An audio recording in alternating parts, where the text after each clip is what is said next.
So yun, magandang araw sa inyong lahat dyan, no, mga lods. Kung napapansin nyo, madalang na tayong mag-upload, no. So wala tayong explore ho, mga lods. Sa ngayon, dito nagpunta kami dito ng pamilya ko sa dati naming tirahan dito sa bundok para mag-ayos-ayos din, no. Dinalaw din namin to kasi yung mga pananim dito medyo medyo madamo na. So dito muna kami mag-i-stay, no. At para lang maalagaan din to ng mga pananim. So yan ho, andun ho yung anak ko at saka sa hay hay. Ayun, naglilinis ho tayo ng mga pananim nating luya. Tingnan nyo naman, sobrang madamo na. Nung nakaraan, nalinis natin to pero laging naulan. So ngayon, sobrang damo. So kailangan nating linisan para lalaki yung luya na malusog, no. At yun, nagagalagyan natin ng fertilizer. So kanina pa akong umaga dito, mga lods, naglilinis. So ito na yung nalinisan ko, malalaki na yung mga luya na tanim ko, no. So ayun. Yan, no, sobrang laki na. Malalaki na sila. Ayan dyan, puro luya yan. Lilinisan pa natin at saka andun pa dun sa itaas, no. Maaga kaming nagpunta dito. So ngayon, pasalamat tayo, no, kasi ang area na to peaceful na. Yun, dyan sa bandang ibabaw may detachment na ng army, no, nakalagay, kaya wala nang basta-bastang makapasok ng mga bandido dito. So laking pasasalamat natin at naging ganyan, lagyan ng detachment dyan para makapamuhay ng mabuti yung mga tao dito sa bundok, no. So dito muna tayo, mga lods, at kailangan nating pagsikapan na gumanda ang mga luya, no, para may ma-harvest din tayo. Yun yung anak ko andun sa itaas. Malaglag ka, ha. Sobrang miss, yan. Sige na, hi nga, hi. Hi, baby. Sobrang saya niya at nakabalik siya dito sa yan. Sobrang laki na ng mga luya natin, no. Yan, may mga laman, no. Kita niya yan, mga lods. Yan yung mga laman niya. Ang tataas ng mga damo. Ayan dyan, oh. Hindi na makita yung luya kasi ang mahirap dito sa luya, mga lods, hindi kailangan, kung maglinis ka, kailangan mo lang talaga bunutin. Kasi hindi pwede yung gamitan ng yung mga panggapas ng damo kasi mapuputol din ang luya.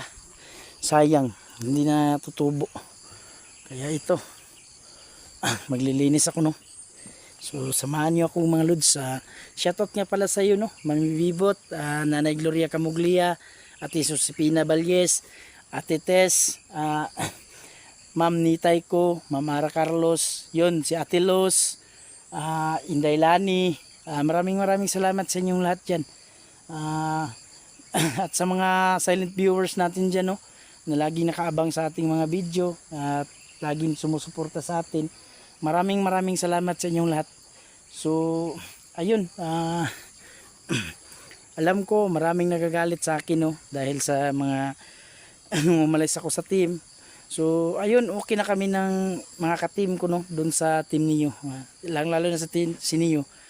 Nagkausap na kami. So wala nang problema, pero ayun, umalis lang talaga ako doon sa team kasi kailangan ko ding ayusin yung pamilya ko, no. So sana maintindihan nyo, mga idol, at sana suportahan nyo pa rin ako.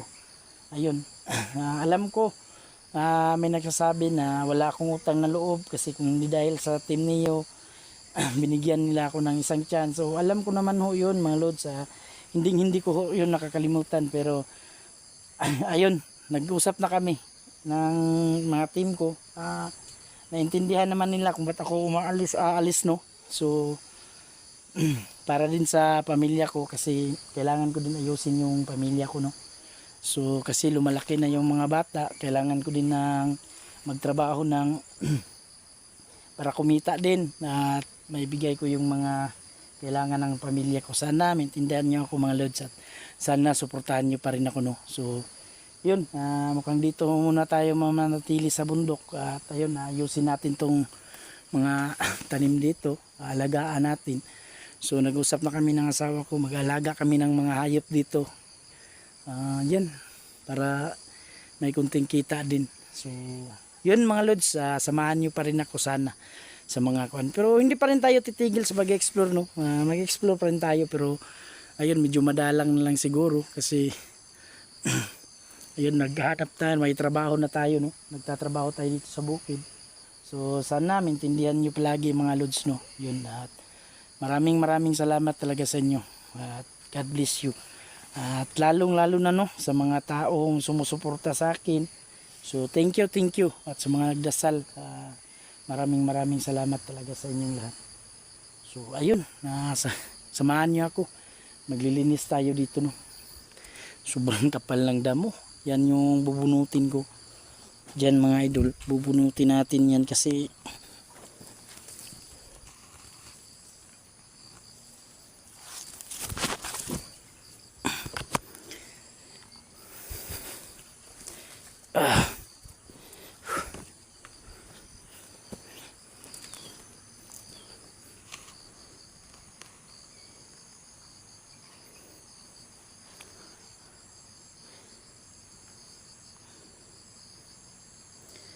so ayun, samahan niyo ako.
Kailangan nun natin isilid sa sako yung mga damo mga lods kasi hindi natin pwedeng itapon para malinis talaga dito, no.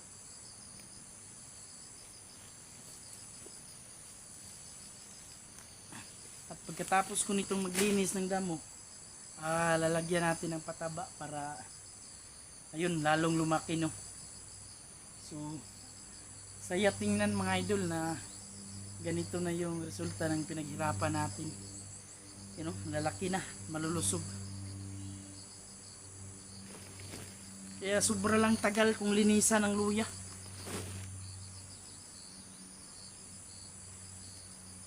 Kasi hindi ka makagalaw ng husto kasi baka mabunot mo. Masama mong mabunot sa damo yung luya. Sayang.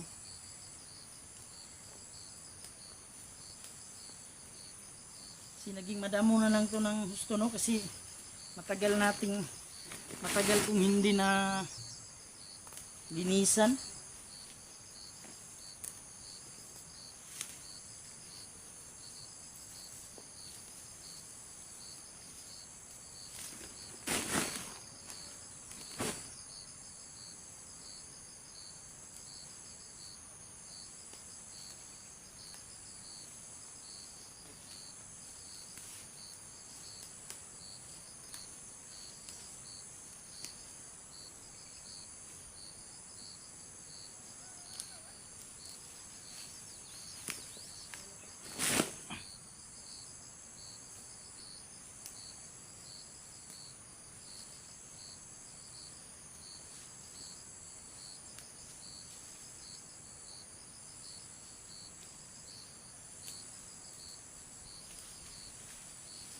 Kasi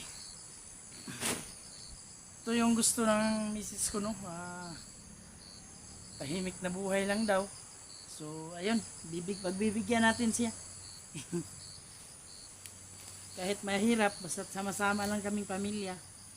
Kaya ito isa yun sa mga dahilan kung ba't ako umalis sa team niyo, no.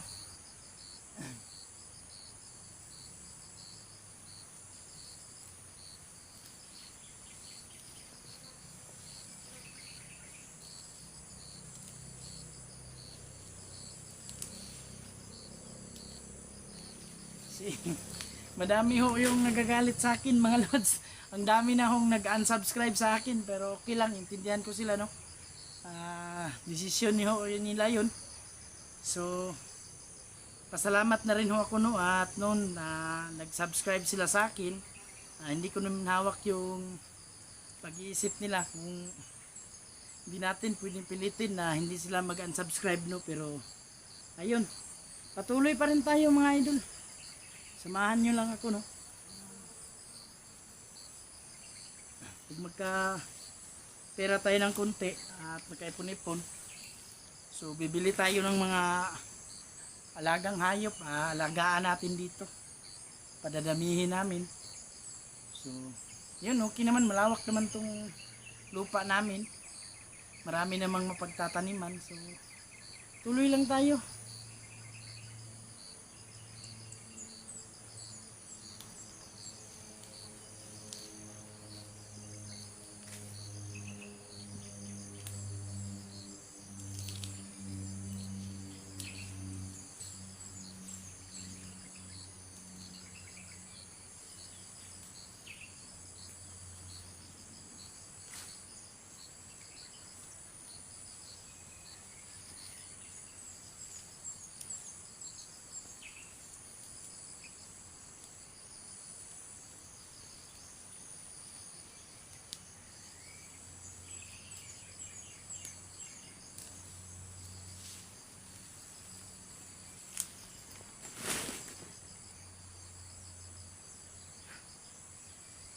Sobra ang tataba ng mga luya natin, mga idol. Tataba.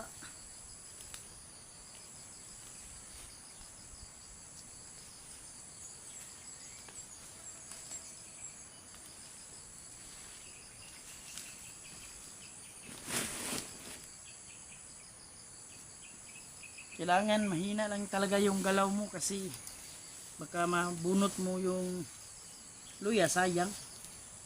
Hindi na siya lalaki. Maghihintay ka na lang ng sibol ulit niya.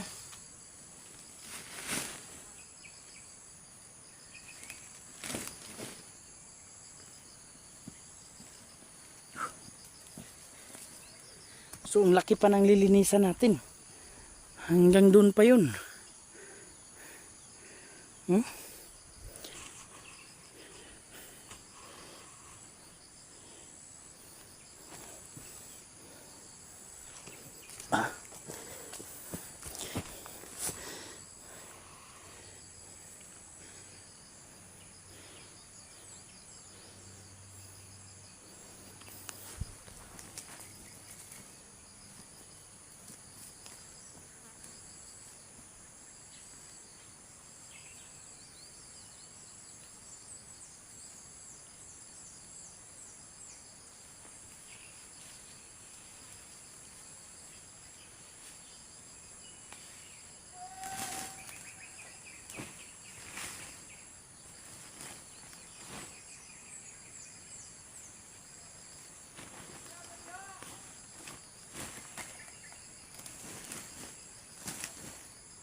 Yun, mga lods, no. Sana maintindihan nyo yung desisyon ko, no. So sorry talaga.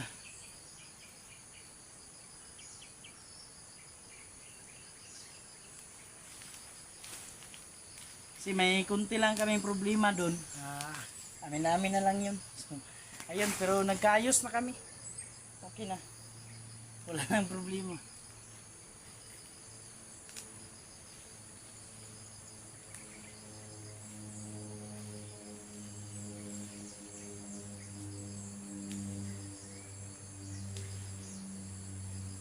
At babalik na lang ako dito kasi sanay naman tayo sa ganitong pamumuhay.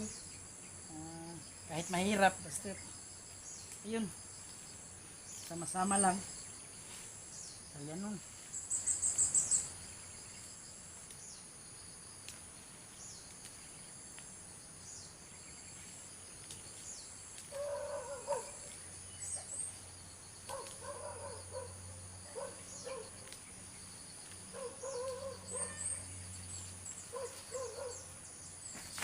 Bibili tayo ng mga inahing manok, aalagaan natin dito. Paramihin para kung dumami na, maibenta natin. Ayun, makakabili na tayo ng mga pagkain dyan, kailangan. So, ayun, pistis lang muna.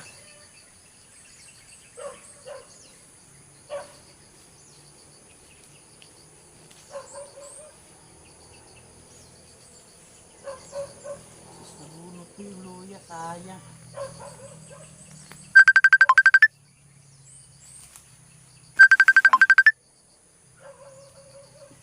Parang may tumawag.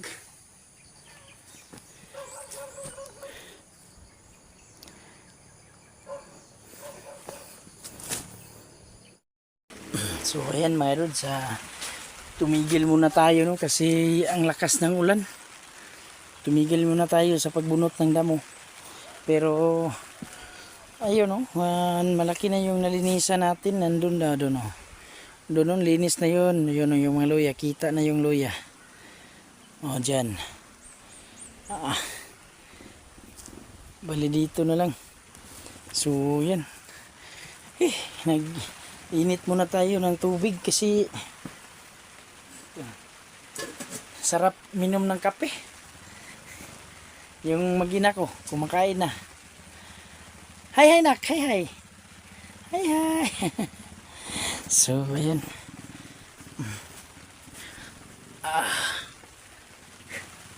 So, ayusin lang muna natin to dito, no? Para komportable naman. Saka ito yung mga kahoy na ang dami ito. May papagawa ito ng bahay dun sa Patag. Bali isang bahayan na to. Yun, pag-ipunan muna natin yung para ibaba to dun sa dun sa lunsod.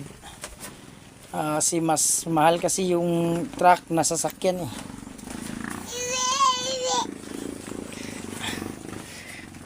Sobrang ng ulan. Kasi maulan dito paghapon.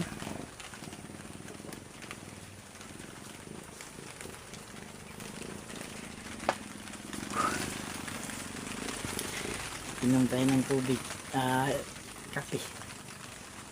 Kakape tayo. So simple lang buhay dito sa bundok, ganito lang at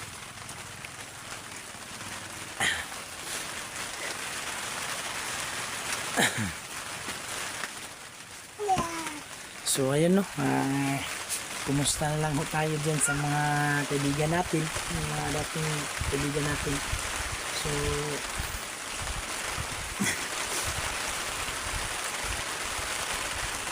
malapit na yung gano.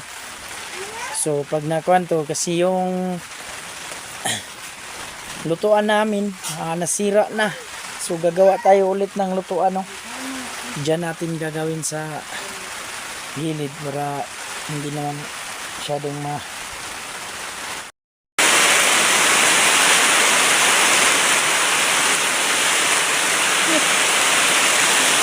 Ayan malot, igib tayo ng tubig para may pang-inom tayo at sabaw sa mga pagkain. Ginawa tayo ng pangdayog para makuha ng tubig. Yung nakasak lang na yan. Kasi nagkalayo ng tubig dito sa atin, no? Nandun siya. So, nagkapera tayo. Nabili tayo ng motor na pang-isip ng tubig. So, yun. Ngayon, kasama na tayo sa tubig ulan.